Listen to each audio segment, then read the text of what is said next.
झारखंड में 14 दिन से चलने वाला प्रोटेस्ट इतना पीसफुली चल रहा था क्योंकि वहां के लोगों ने वहां पे आयशा, आजादी, रावण मुर्दाबाद, आरएसएस मुर्दाबाद, बीजेपी मुर्दाबाद एंड ब्ला ब्ला एंड इस सारे एंटी नेशनल्स को वहां आने से मना कर रखा था। पर इन मैडम को वहां का पीसफुल प्रोटेस्ट भाया नहीं, इसलिए वो वहां बिन बुलाए बारात में दुल्हन बनकर चली गई। अब बिन बुलाए बारात में दुल्हन को तो भगाया ही जाता है। तो वहाँ के लोगों ने भी इन्हें स्टेज से उतार दिया, स्टूडेंट्स ने उन्हें प्रोटेस्ट से जाने को कहा।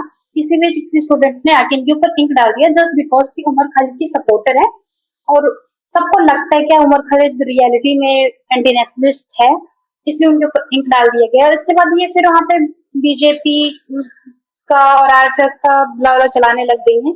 वहां पे जाने के बाद ये आजादी के भी नारे लगा दी थी। तो ये उस प्रोटेस्ट में इसलिए नहीं गई थी कि वहां पे स्टूडेंट्स से हक की मांग करने गई थी, ये वहां इसलिए गई थी क्योंकि वहां पे बीजेपी को कोई गाली नहीं दे रहा था, आरएसएस को कोई गाली नहीं दे रहा था, हिंदुइज्म को कोई गाली नहीं दे रहा था। मुझे ये नहीं समझ में आया जब प्रोटेस्ट में आपको जाने से मना किया गया, आपको नहीं बुलाया गया है, इनफैक्ट आपको आने से कहा गया कि आप लोग दूर रहिए क्योंकि ये स्टूडेंट्स का मामला है, हम खुद अपना देख लेंगे।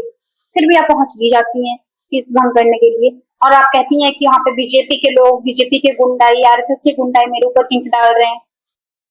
और जिस बंदे ने इनके ऊपर इंक डाली ना, मैं तो थोड़ा सा नाराज हूँ कि भाई इंक ही क्यों, कुछ और भी तो डाला जा सकता था, मामूली सा इंक डालने से क्या होगा।